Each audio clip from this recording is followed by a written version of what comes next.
आमचं चांगलं ऍडव्हेंचर दिव्यागरवरून श्रीवर्धनला जातं. लेट झालंय, रस्त्याला लाईट्स पण नाहीये.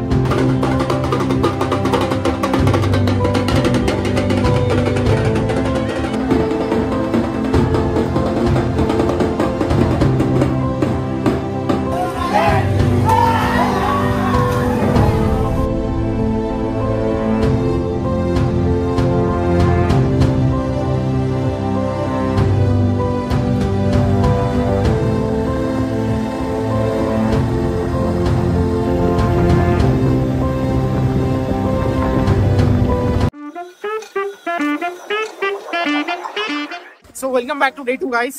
जसं मी काल सांगितलं होतं की आज आपण सकाळी जाणार आहोत श्रीवर्धन बीचला. तर आता निघालेलो आहोत तिथे जाण्यासाठी. आणि त्यानंतर मग आपले जे होस्ट आहेत त्यांनी सांगितलं की तुम्ही दिव्यागार आज करा, बिकॉज श्रीवर्धन आज बंद असेल. सो त्यानंतर आपण दिव्यागारला जाणार आहोत. आता जरा फोटोशूट्स वगैरे थोडंफार करू, कारण काल बरंच लेट झालं आणि टाईमही नाही मिळाला. तर आज थोडं फोटोशूट वगैरे करणार आहोत. श्रीवर्धन बीचवर जाऊन तिथून मग रिटर्न येऊन कपडे वगैरे चेंज करून आपण जाणार आहोत दिव्यागरला, बिकॉज मंदिर आहे. सो त्यामुळे मे बी मी कपडे चेंज करेन आणि तिथून मग आपण दिव्यागरला जाणार आहोत. सो आता निघालेलो आहोत. इथून आता अजून एक 5 मिनिटं आहे. मस्त वाटतंय रोडवरती. काल बराच धांगड दिला होता, कारण काहीतरी यांचं फंक्शन होतं, सो फेस्टिवल होतं. सो आज जरा शांत रोड आहे, सकाळी सकाळी फार छान वाटतंय. सो आता आपण जाऊया आणि श्रीवर्धन बीचवरती थोडंसं फोटोशूट करूया. सो गाईज आपण आता फायनली पोहोचलो श्रीवर्धन बीचवरती. तर बऱ्यापैकी म्हणजे एवढी गर्दी दिसत नाहीये जशी काल होती त्याची, कारण आता आपण सकाळी आलेलो आहोत. तर काल आपल्याला काहीच प्रॉपर दिसत नव्हतं कारण आपण संध्याकाळी आलेलो. सो आता मी तुम्हाला दाखवतो. तर हा असा बीच आहे आणि इथे हा असा बीच आहे आणि हा पूर्ण ब्लॅक सँडचा बीच आहे. आणि इथे यांनी मस्त इथे बसण्यासाठी वगैरे मस्त डेव्हलप केलंय छान असं. इथे समोर श्रीवर्धनचा बोर्ड सुद्धा आहे. हा मस्त वॉकवे त्यांनी डेव्हलप केलाय. आणि इथे जिम वगैरे जर करायची असेल तर जिम पण करू शकता. सो बसण्यासाठी वगैरे पण आहे. तर इथे बसून तुम्ही मस्तपैकी बीचचा आनंद घेऊ शकता.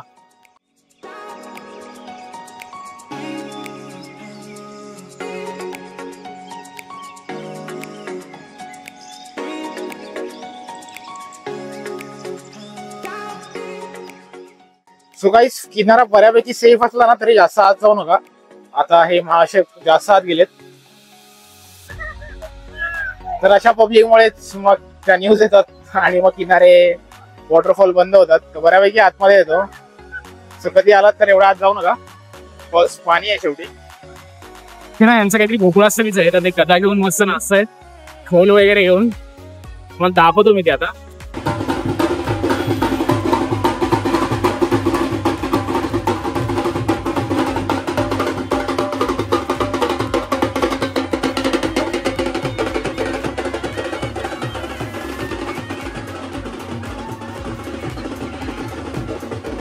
सो गाईस आता आपण आलेलो आहोत लक्ष्मीनारायण मंदिरमध्ये श्रीवर्धनला. तर हे माझ्या मागे तुम्ही पाहू शकता. तर हेच ते मंदिर आहे आणि आतमध्ये चाललाय गोकुळाष्टमीचा काहीतरी कार्यक्रम. तर आता आपण साईडने जाऊन दर्शन घेऊया.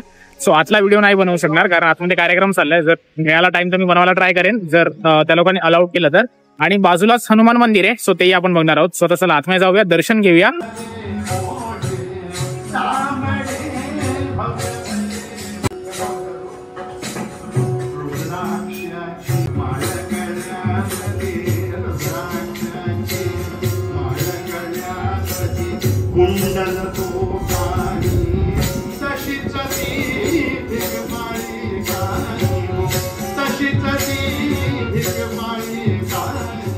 तर मित्रांनो हे आपल्या समोर आहे मेन मंदिर आणि हे कोकणी पद्धतीने बांधलेलं मंदिर आहे. पूर्णपणे कौलारू आहे, तुम्ही पाहू शकता समोर. आणि त्याच्या बाजूलाच हे जे आहे ते आहे हनुमान मंदिर आणि तेही पूर्णपणे कौलारू मंदिर आहे. तर हे कोकणी शैलीमध्ये बांधलेली मंदिर आहेत दोन्ही.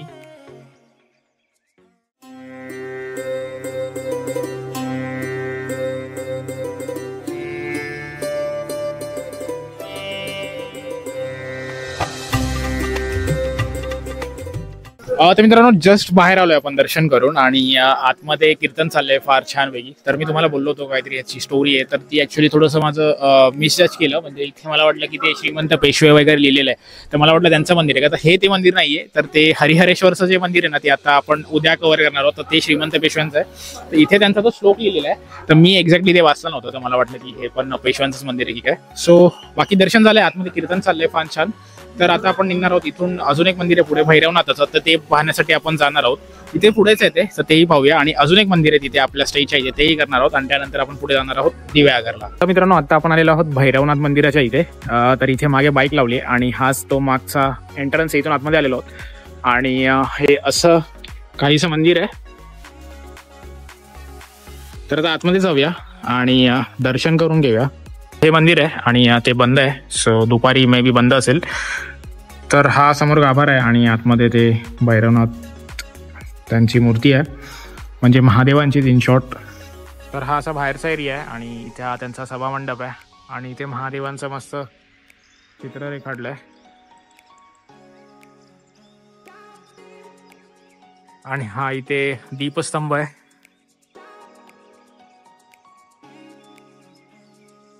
आणि इथे एक छोटंसं मंदिर आहे. आता मित्रांनो रस्त्याने चाललो होतो, तर इथे ना एक मला स्मारक दिसलंय, म्हणजे बोर्ड दिसला पेशव्यांचा स्मारक करून. तर हा असा बोर्ड आहे.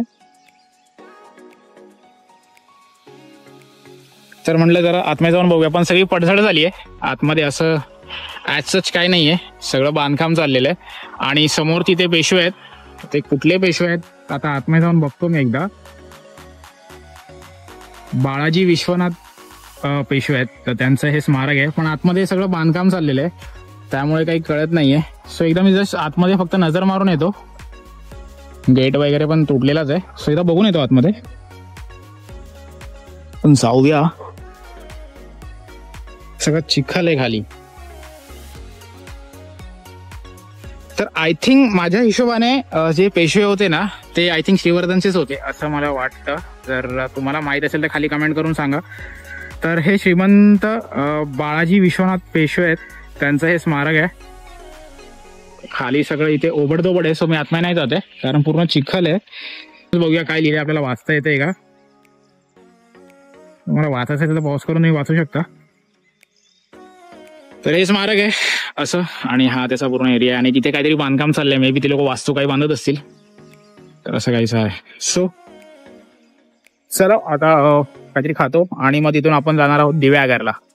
मित्रांनो आता इथे काही स्थानिक लोक भेटली, त्यांना मी विचारलं या स्मारकाबद्दल. तर हे स्मारक नसून इथे पेशव्यांचा जन्म झाला होता, तर ते आता ती लोक नवीन स्ट्रक्चर बनवत आहेत आणि कदाचित ते जिथे ते स्मारक होतं त्यांचंच हे जन्मस्थान असेल.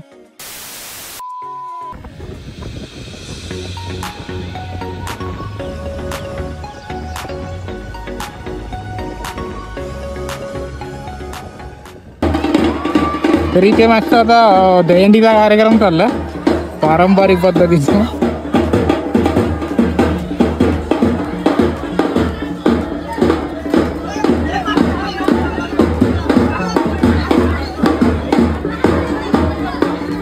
सो गाईज 1 तासाच्या श्रीवर्धन ते दिव्यागर या सिनिक राईड नंतर आपण येऊन पोहोचलेलो आहोत दिव्यागरच्या सुवर्ण गणेश मंदिराच्या इथे. तर माझ्या मागे तुम्ही पाहू शकता हेच मंदिर आहे. तर इथे मी आता गाडी पार्क केली आहे इथे. तर अशी इथे पार्किंगची जागा आहे.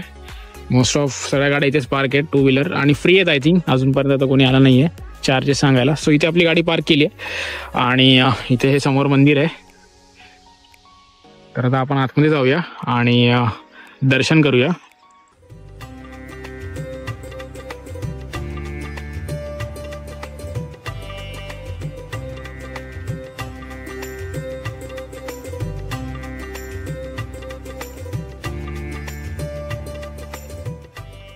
तर मित्रांनो जस्ट दर्शन करून बाहेर आलोय. तर या मंदिराचा इतिहास असा आहे की 1997 साली काहीतरी इथे जे गावकरी आहेत त्यांना, म्हणजे त्या काहीतरी लेडीज होत्या, तर त्यांना बागकाम करताना तो मुखवटा सापडला. त्यानंतर या देवळात त्याची स्थापना करण्यात आली. पण 1900 नंतर मग 2012ला काहीतरी इथे दरोडा पडला आणि तो मुखवटा चोरट्यांनी चोरला. आणि मग पोलिसांमध्ये तक्रार केल्यानंतर पोलिसांनी त्या दरोडेखोरांना त्यांना पकडण्यात यश आलं आणि त्यात त्यांना त्यांचं ते सगळं जप्त केलेलं सोनं होतं ते मिळालं. तर मग कोर्टामध्ये ही केस चालली आणि 2021ला काहीतरी कोर्टाने निकाल दिला आणि त्यानंतर मध्ये जे सोनं होतं ते वितळवून त्याचा परत मुखवटा बनवण्यात आला आणि तो मुखवटा आता या मंदिरात ठेवण्यात आलेला आहे.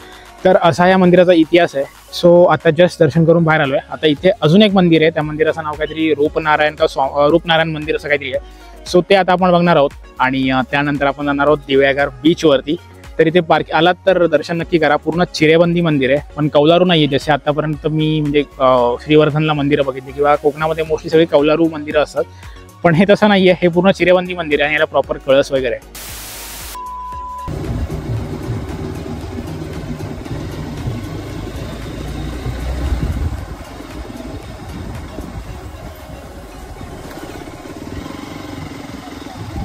आता मित्रांनो इथे ना आज गोकुळाष्टमी आहे. सो त्याचा उत्सव चाललाय. मस्त इथे खाली विहिरीसारखं आहे, सगळे फटाफट उड्या मारतात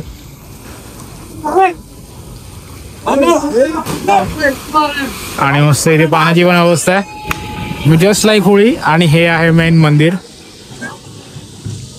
आणि याच्या बाजूलाच एक दुसरं मंदिर पण आहे. पूर्ण चिरेबंदी आहे आणि फार छान चाललंय इथे.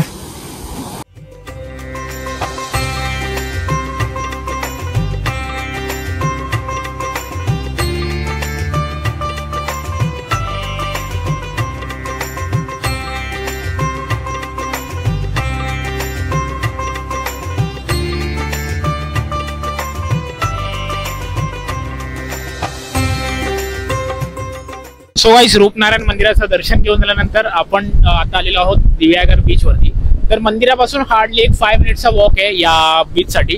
तर हा बीच जो आहे तो सेम श्रीवर्धन सारखा आहे, म्हणजे ब्लॅक सँड बीच आहे, पण हा प्रॉपरली असा डेव्हलप नाहीये. जसा श्रीवर्धनला वॉकवे वगैरे डेव्हलप केलं होतं बॅक एंडला, तसं काहीच नाहीये. इथे सगळी झाड आहेत आणि रॉ बीच आहे, पण लोकांनी इथे बऱ्यापैकी घाण केली आहे. श्रीवर्धनचा बीच बऱ्यापैकी म्हणजे 80-85% क्लीन बीच होता, पण इथे बऱ्यापैकी घाण लोकांनी केलेली आहे.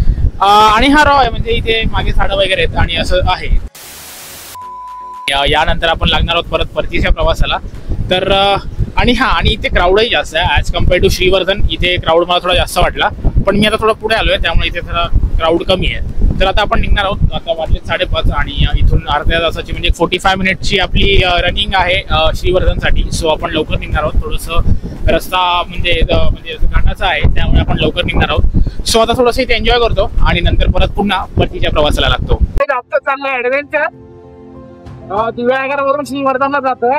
लेट झालंय, रस्त्याला लाईट्स पण नाही आहेत. थिएटर पण जात आहे, पूर्ण काळोख दिसतोय तिथे. बघूया किती वेळ लागतो ते.